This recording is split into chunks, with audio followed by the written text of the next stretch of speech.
Ezequiel capítulo 22. Ezequiel capítulo 22. E o versículo é o versículo de número 30. Nós vamos continuar falando principalmente aos homens, mas é a palavra de Deus. Ezequiel capítulo 22, o versículo de número 30.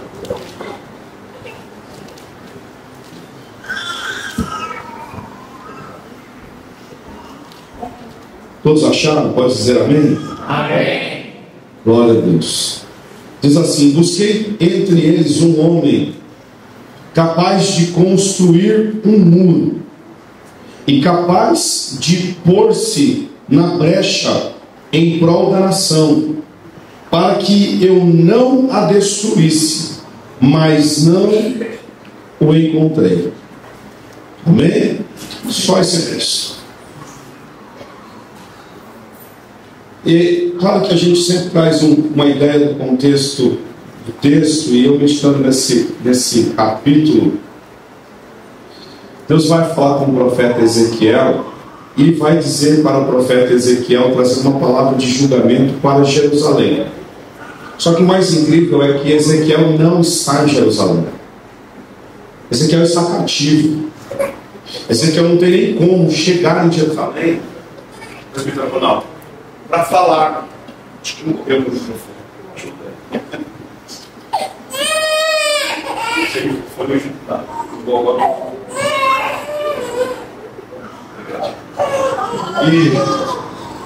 E Ezequiel não está. Ele não habita em Jerusalém. Ele é um dos cativos de Judá, que, conforme o texto diz, está à beira do rio Quebar. E na beira do rio Quebar, ele vai ter as visões, as principais visões acerca dos mistérios de Deus. E vale ressaltar que Deus vai trazer ao profeta uma palavra exortativa. E quem sabe o profeta, ao receber essa palavra, não diz a Bíblia, diz eu, né? Eu conjecturo que ele tenha escrevido uma carta e enviado aos principais sacerdotes de Jerusalém neste tempo. E a palavra de Deus é uma palavra muito dura. Todo o capítulo 22 do profeta Ezequiel é uma palavra muito dura, porque Deus vai falar acerca dos príncipes, vai falar acerca das mulheres, vai falar acerca dos homens, vai falar acerca dos jovens, vai falar acerca dos sacerdotes, vai falar acerca dos levitas, e todas essas classes, ou toda essa classe de pessoas, são de alguma forma repreendidas na palavra do capítulo 22.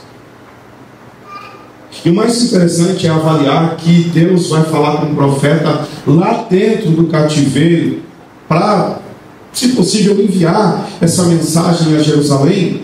E Deus vai dizer no final que ele procurou em Jerusalém, ele procurou em Israel, ele procurou daqueles que ficaram na terra um homem. Quantos homens? Quantos? Um só. Que fosse capaz de se colocar na brecha para tapar os muros e para trazer uma palavra de mudança para a sua nação. O mais interessante, quando nós avaliamos historicamente, Jerusalém e o reino de Judá está destruído.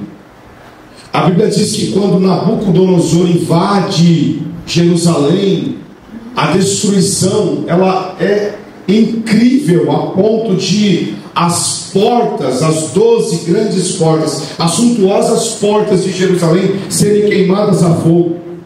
O templo do lugar da adoração foi destruído a fogo.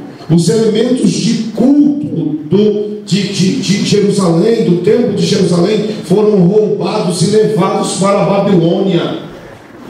E os que sobraram e que ficaram, que não foram levados cativos, ficaram para morrer de fome.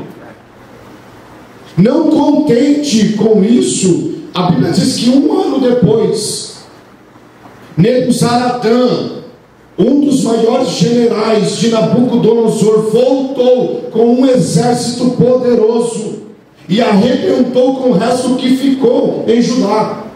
E a Bíblia diz que agora, templo destruído, casas destruídas, ruas destruídas, eles vão tirar a alimentação de água da cidade e vão destruir os muros e vão fender os muros de Jerusalém. A pergunta que a gente faz quando analisa isso historicamente e olhando para a nossa condição regional, a gente pergunta o seguinte: por que construímos muros nas nossas casas? Por que a sua casa é murada? Por que quando você construiu, ou quando você analisou a compra da sua casa, uma das principais coisas que você olhou foi ao redor dela se havia um muro? Qual é a representatividade do muro na nossa vida, na nossa sociedade, principalmente para nós que vivemos aqui no Brasil? Aleluia. Segurança. A primeira coisa que nós pensamos e avaliamos é: deixa eu ver se aonde eu vou morar está seguro. Deixa eu ver se os muros são fortes o suficiente, altos o suficiente, para que a minha família esteja em segurança. E agora, os muros de Jerusalém estão destruídos, eles estão fendidos. As portas foram queimadas a fogo. Significa que a terra, a cidade de Jerusalém, ainda, por mais que tenha passado por calamidades, continua em vulnerabilidade, continua propensa à invasão de maus elementos. Por que você analisa o muro? Primeiro, você pensa em segurança. Segundo ponto, você pensa em privacidade. Eu sou do tempo que construía as casas, pastor Davi, e colocavam as grades, mas as grades eram vazadas, porque nós queríamos mostrar a beleza da nossa casa, mesmo ela estando em segurança.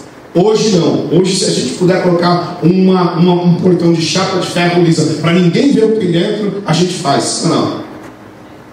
Porque a gente pensa num elemento chamado privacidade. Você não compraria e não conviveria com uma casa com um muro fendido, ou um muro rachado, ou um muro aberto, não só pela questão da segurança e da privacidade, mas porque você ficaria envergonhado pelo aspecto estético da sua casa. Sim ou não? É feio uma rachadora, sim ou não? É horrível você chegar num lugar, além de ter a sensação de insegurança e de falta de privacidade, ver aquela coisa feia, que é uma trinca, uma fenda no muro. E por fim, quando você chega num lugar, e eu trabalho com construção civil, mas eu sei do que eu estou falando. Você chega num lugar e vê uma trinca no muro, a primeira coisa que nós tecnicamente falamos é: vai cair. E aí eu pergunto para você: você viveria numa casa com um muro alto o suficiente, mas sabendo que a qualquer momento ele pode cair? E é exatamente isso que Deus está falando sobre Jerusalém.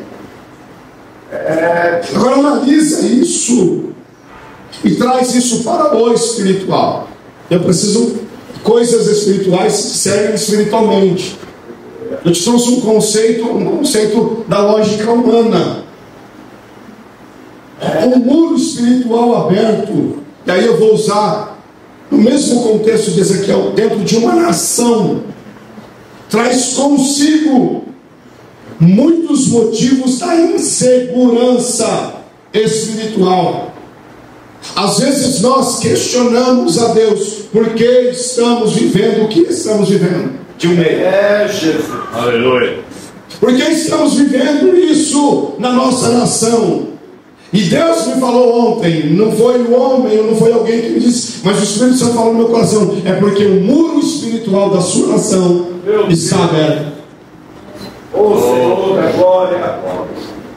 Eu estou trazendo um conceito espiritual para nós entendermos que com esses muros abertos e essas legalidades espirituais abertas, veja se não é mera coincidência, a nação se dobra à idolatria. A primeira coisa que Deus fala no capítulo 22 é de uma nação inteira sabendo que está escravizada, parte dela escravizada e parte dela foi deixada para morrer, mas ao invés de eles irem para o Senhor, eles vão se curvar diante da idolatria. Essa é a primeira denúncia que Deus faz. E aí olha para a nossa nação, olha ao nosso redor, olha os movimentos que têm acontecido espiritualmente ao nosso redor. Sabe o que é interessante? Falou tanto de pandemia, dos riscos, mas o único lugar que se tornou mais perigoso durante todo esse período era a igreja de Jesus. O carnaval não era perigoso, o estádio de futebol não era perigoso, as festas clandestinas não eram perigosas, mas a igreja era um perigo. O mundo se curvou à idolatria. E o que é a idolatria? Tudo aquilo que ganha o meu coração acima de Deus é idolatria. Tudo aquilo que eu amo mais do que o Senhor é idolatria. Tudo aquilo que eu amo mais do que a presença de Deus é idolatria. E a gente precisa, como igreja, prestar atenção na nossa condição espiritual quando a gente fala sobre idolatria, porque idolatria não é só se curvar diante de imagens. Eu conheço gente que deixou a presença de Deus por causa de um emprego. Ele não creu na provisão de Deus. Idolatria. Eu conheço gente que deixou a presença de Deus porque comprou um carro. A praia ficou mais importante do que a presença de Deus. Eu conheço gente que deixou a presença de Deus por causa de relacionamento. Um amor lá fora tornou-se maior do que o amor a Deus. Idolatria. A Bíblia não tem negociação. Aleluia. Aí ele vai dizer o seguinte, ele vai continuar dizendo que com essas brechas abertas e nesses muros fendidos em Jerusalém, cresceu a violência e os homicídios. O que é o homicídio? A gente acha que é apenas alguém ir lá e dar um tiro em alguém e esse alguém morrer. Quando você vai na raiz e vai aprofundar, você vai perceber que homicídio é desprezo pela vida humana. Quando eu desprezo alguém, eu estou cometendo homicídio. E o próprio Cristo vai dizer isso. Quando vocês desprezaram um desses meus pequeninos, desprezaste a mim. Isso é um homicídio. Aí ele vai continuar tratando com o profeta no capítulo. Depois você analisa esse capítulo 22, é muito interessante. Ele vai dizer assim: e cresceu a opressão e a obstinação. Os homens já não estão mais observando a condição humana. Desprezaram a vida humana, agora desprezam a condição humana.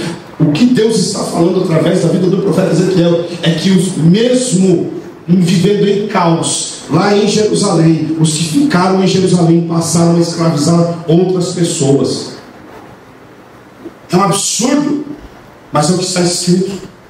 Aí você, não contente com isso, a coisa vai descambando de uma forma tão intensa que cresceu adultério e prostituição, casamentos destruídos, famílias destruídas, relacionamentos destruídos. Por quê? Porque o muro foi aberto.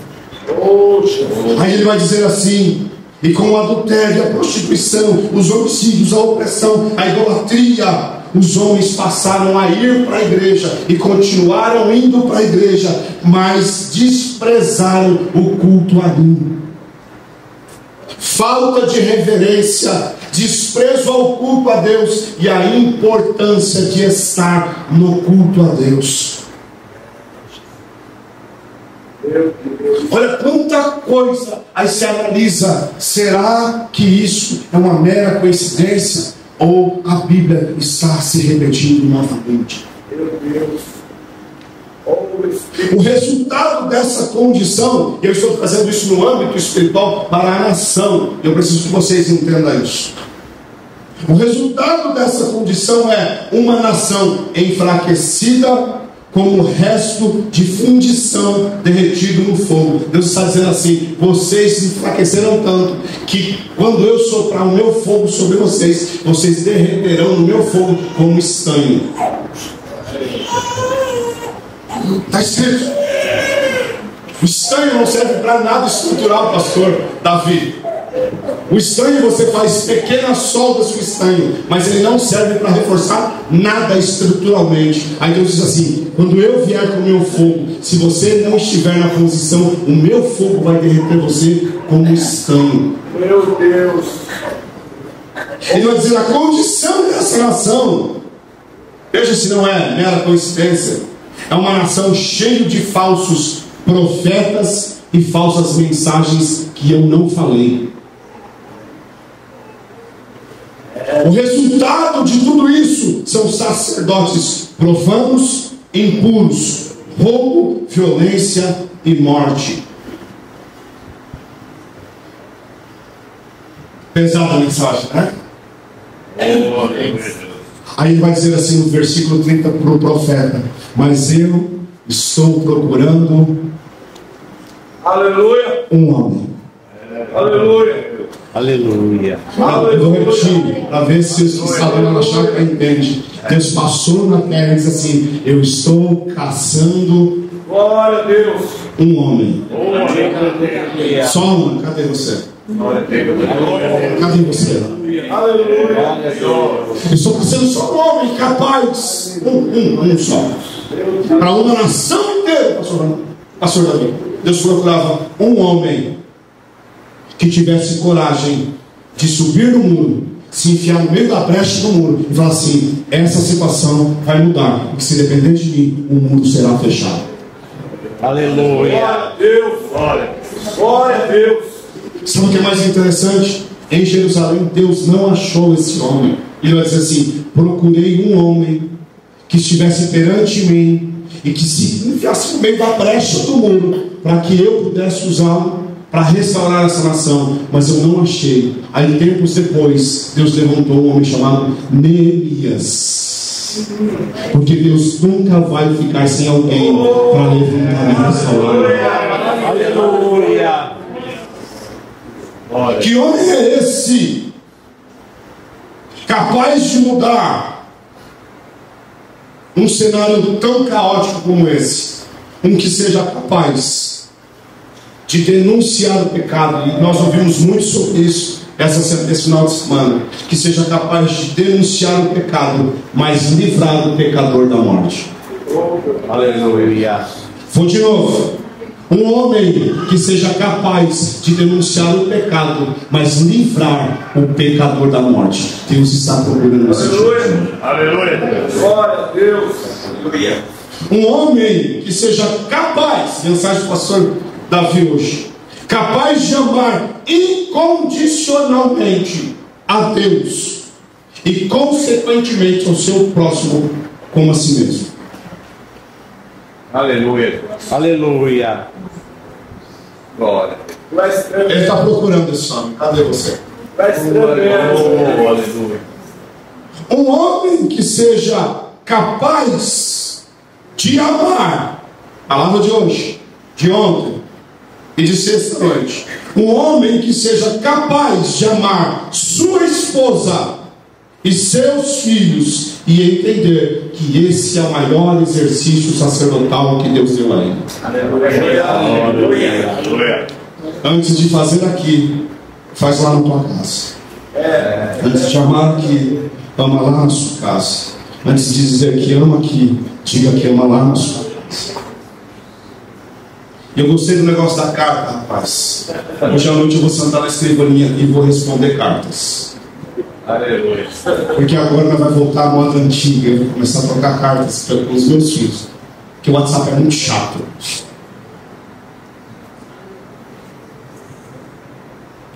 Um homem que compreende, preste atenção nisso. Deus está à procura de um homem que compreende que o melhor lugar para estar com sua família é a presença de Deus. Aleluia. Um homem que seja capaz de colocar dentro do coração dos seus filhos, dentro do coração da sua esposa, o desejo ardente de estar na presença de Deus. Eu estou saindo sexta-feira, Ronaldo, para ir para o encontro. Peguei minha mala. Quando peguei minha mala, a Vitória correu e falou assim: pai, vai para onde? Falei: vou para a igreja. Se eu falo para ir para a piscina, mamãe, ele ficava pior. Ela disse assim: vai para a igreja? Aí ela correu no quarto e falou assim: mamãe, põe vestido, papai vai para a igreja. E eu vou também. Deus está à procura de homens capazes de, com o seu sentimento, com sua alma, transbordar o coração de suas esposas e de seus filhos para ansiar estar na presença de Deus. Aleluia. E por fim, a pergunta é, eu falei que ia ser mensagem rápida porque eu não tenho voz para pregar hoje. Se Deus passasse essa noite em revista no jardim do estádio e procurasse um homem capaz de se pôr na brecha, quem seria o primeiro? Aleluia. Aleluia. Oh, maravilha. Fique de pé em nome de Jesus. Aleluia. Aleluia. Aleluia, Deus. Glória a Deus. Aleluia. Aleluia, Jesus. Aleluia. Hoje a mensagem foi bem pastoral mesmo, bem daquela de culto de ensino. Aleluia. Glória a Deus. Sem race fly. Aleluia, Deus. O Espírito Santo me trouxe aqui Aleluia. não para tocar o seu sentimento Aleluia. de momento de culto, mas tocar a sua alma e aprofundar você em revelações. Aleluia. Se Deus estava dizendo para o profeta Ezequiel que um homem era capaz de mudar uma nação inteira, a Deus que será um homem os homens que se colocaram na brecha. Aleluia, Deus. Tem uns aqui que entraram na brecha na sexta-feira. Eu entrei na brecha sexta-feira. Eu falei para Deus, pastor Davi, eu vim para dar lugar mesmo. Aleluia. E quem estava lá viu que foi lugar mesmo. Só que eu fui para me colocar na brecha, para mudar a história da minha família em primeiro lugar, da minha esposa, dos meus filhos, e depois mudar a história da minha igreja e consequentemente a história da minha nação. Porque no dia que essa trombeta soar, Oh, meu Deus. que o meu nome for gritado na eternidade, Aleluia. então, desculpa aí, tchau para vocês. Eu não sou daqui, a casa voltarei. Ele vem me buscar, E com ele eu irei. Eu não sou daqui, pra casa voltarei. Ele vem me buscar, e com ele eu irei.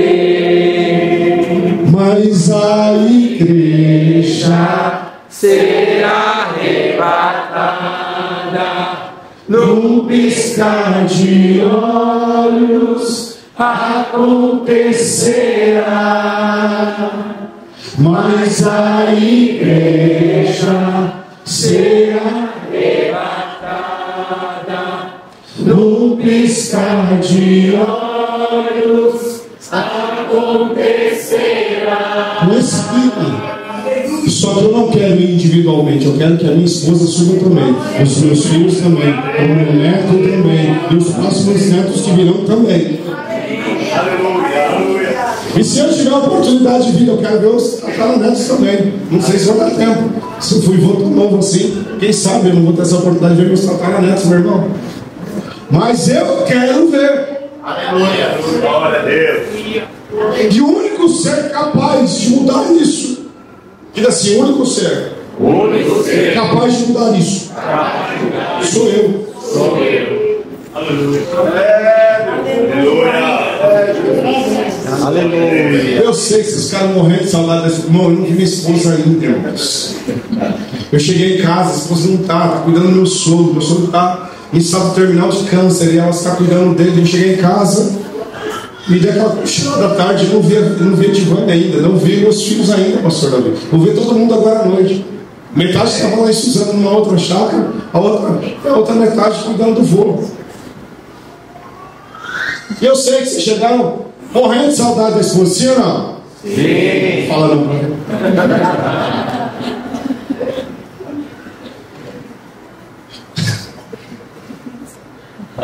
Está com a sua esposa aí?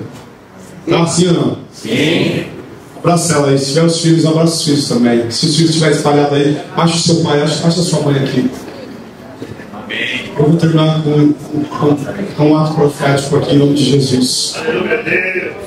Porque eu quero que o mesmo clima espiritual que nós sentimos esses últimos 2 dias, ele seja progressivo em nossas vidas. Eu vi com uma proposta no meu coração essa semana e eu já vou pôr ela em prática, pastor Davi. Essa semana eu vou fazer pelo menos uns 4 cultos em lares diferentes da igreja. Eu vou ligar para uns 4, 5 irmãos e falar assim: já prepara o café porque nós vamos chegar aí para a comitiva para fazer culto na tua casa. Vou nem perguntar se pode ou não, irmãos. O pastor manda, né? Se o pastor Davi ligar para você essa semana, faz o café para ele, que o culto lá vai ser uma bênção em nome de Jesus. Isso, acha aí, acha seu pai, acha sua mãe, acha sua família. Isso. A função do profeta Ezequiel foi alertar o sacerdote em Jerusalém que Jerusalém precisava de mudança, para que Deus não terminasse de destruir a terra. Só que a Bíblia diz que as misericórdias do Senhor é a causa, ou as causas, não de nós como igreja, mas de Israel não ser destruído. E aí Deus, vendo que não haveria chance de levantar alguém em Jerusalém, levantou alguém chamado Neemias no cativeiro. Aleluia, Deus. E mandou ajuda, e tapou as brechas, fechou as portas, trouxe de volta em Jerusalém a alegria de estar seguro. Pouco tempo depois, Deus levantou Zorobabel e agiu e disse assim: o templo que hoje vocês veem destruído, as famílias que hoje vocês veem destruídas, os casamentos que hoje aparentemente estão destruídos, assim diz o Senhor: eu vou fazer com que a glória dessa segunda casa seja maior do que a da primeira. E aí ele termina dizendo assim: nesse lugar, diga assim, nesse lugar, diga nesse lugar, eu darei a paz, diz o Senhor dos Exércitos. O primeiro exercício, né? O pastor Davi falou assim: não adianta você me ouvir aqui hoje e chegar lá e não tiver mudança. E ele disse assim: não chegue na tua casa falando que você já está mudado, porque o processo é ser gradativo.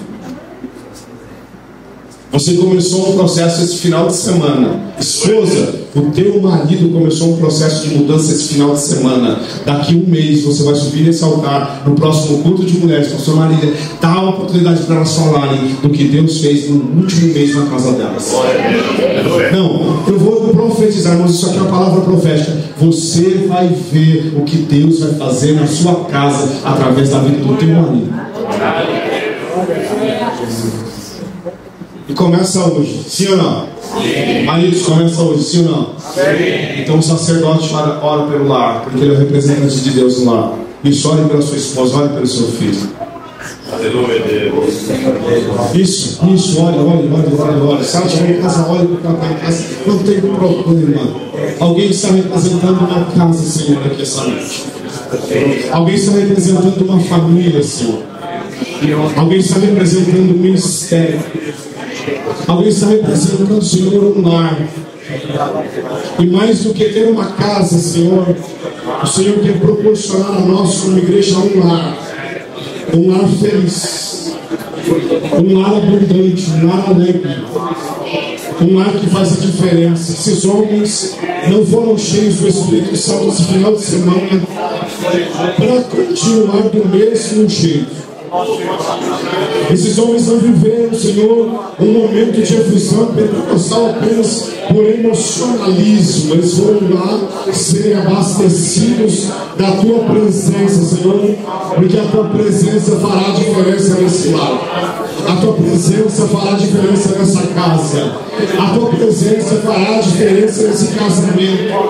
O Senhor está restaurando vidas aqui esta noite. O Senhor está convertendo o coração dos pais aos filhos e convertendo o coração dos filhos aos pais. O Senhor está colocando uma mudança extraordinária em lares e em famílias.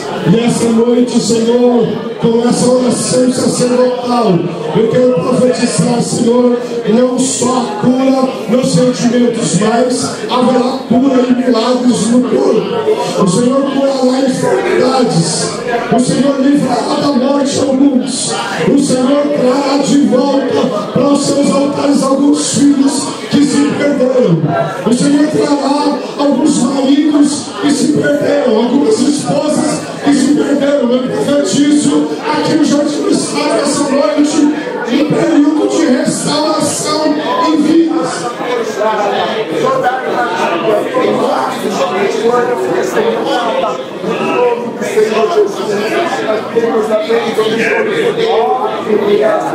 Isso, tem alguém orando, Senhor. Tem um sacerdote orando essa manhã, essa noite. Tem um filho orando essa noite, Senhor. Tem um pai orando essa noite. Tem uma mãe orando essa noite. Tem uma filha orando essa noite. Tem um neto orando essa noite, Senhor. Tem um pastor orando essa noite. Tem um sacerdote orando essa noite. Tem um profeta orando essa noite. Isso, vai orando, vai orando, vai orando. Vai orando em nome de Jesus.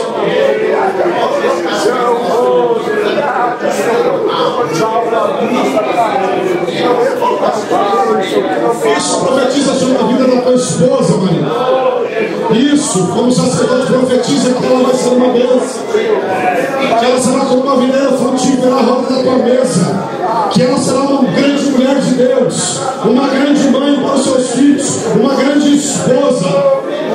Isso, que ela será uma grande coluna para você ministerialmente. Isso, profetiza sobre a vida dela em nome de Jesus. Isso. Aproveite esse momento. Isso. Seja o representante de Jesus, como aprendemos hoje, esta manhã, o representante de Jesus na tua casa, para a tua esposa, para os teus filhos, que os teus filhos olhem para você e vejam Jesus, que a tua esposa olhe para você e veja Jesus.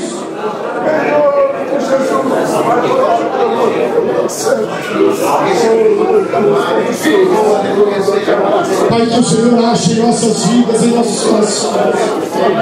Ache em nós aqui no Jardim do Estádio esta noite, Senhor, um homem, um sacerdote, um profeta que se colocou na brecha para fechar os muros, para estar diante da tua presença e para curar uma nação.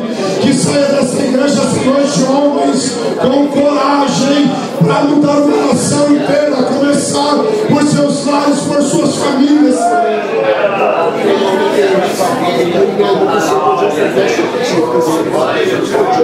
Nós oramos esta noite, Senhor. Nós bendizemos o teu nome, Senhor, porque de modo sobrenatural eu sei que o Senhor está trabalhando em nós, que o Senhor está trabalhando por nós, e o Senhor trabalhará através de nós, Senhor. Essa noite nós profetizamos, Senhor, um tempo de cura, nós profetizamos um tempo de milagre, nós profetizamos um tempo de restauração, um tempo, Pai, de novos começos, um tempo de nova vida, um tempo de novo rumo, Senhor. Pai, em nome de Jesus Cristo, onde o espírito da confusão estava tentando imperar, nós repreendemos esse espírito em nome de Jesus. Que famílias sejam libertas, que famílias sejam curadas, que famílias sejam restauradas pelo poder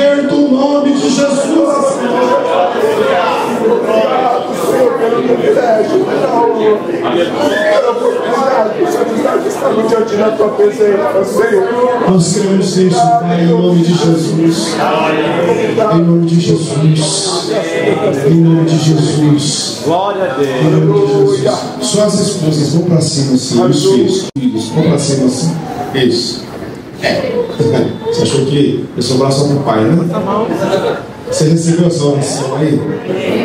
Sim ou não? Me ajuda sim ou não? Sim. Agora você tem coragem de orar por esse homem aí? Vou falar que eu falo, a gente fala em casa, faz toda a liberdade e carinho do mundo, tá? Ora por esse cabeção aí. É ou não é, mulheres? Sim ou não? Sim. Minha mulher me chama de cabeção, né? Eu recebo. Agora as esposas recebam essa oração em nome de Jesus. Assim como alguns de vocês receberam uma carta e choraram, aproveita essa oração e chore também. Aleluia, Deus. Agora, mulheres, façam ele chorar na frente de vocês, nessa oração. Que choraram igual os patinhos. Hein, pastor Davi? Não estavam todos chorando? Estavam todos chorando. Eu chorei, irmão, também. Eu estou chorando por natureza. Agora, esposa, impõe, filhos, impõe as mãos sobre o teu pai. Isso mesmo.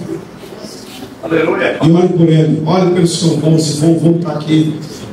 Isso. Coloque a mão aí sobre o ombro dele, sobre a cabeça dele. Isso. E olhe, isso, vale com Deus. Fale o futuro que você deseja para o seu pai. Fala o futuro que você deseja para o seu marido. A palavra do Senhor diz: eu bem sei os pensamentos que eu tenho acerca de vós. E é pensamentos de paz, é pensamentos de vitória, é pensamentos de honra, é pensamentos de prosperidade, ao fim de que vocês tenham um futuro brilhante que vocês querem. Então profetize em nome de Jesus. Isso, aproveite esse momento, aproveite e profetize sobre a vida deste homem, que esse homem será uma bênção, que esse homem será um homem de Deus, que ele será um profeta de Deus, que ele será um pregador do Evangelho, que ele será um homem de Deus, um sacerdote do lar, um cuidador do lar, um mantenedor do lar, será alguém diferente a partir de hoje. Isso.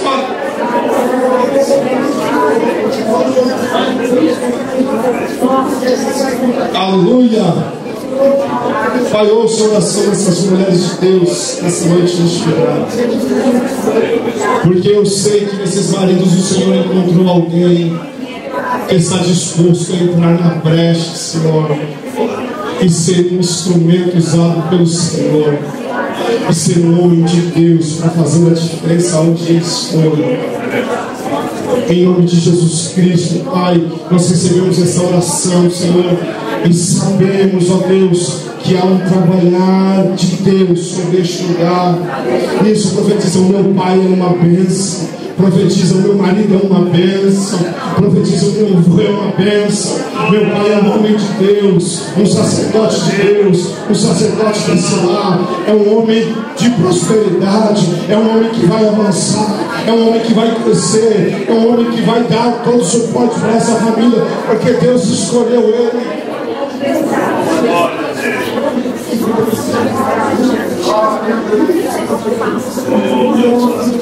Em nome de Jesus, nós oramos e te agradecemos.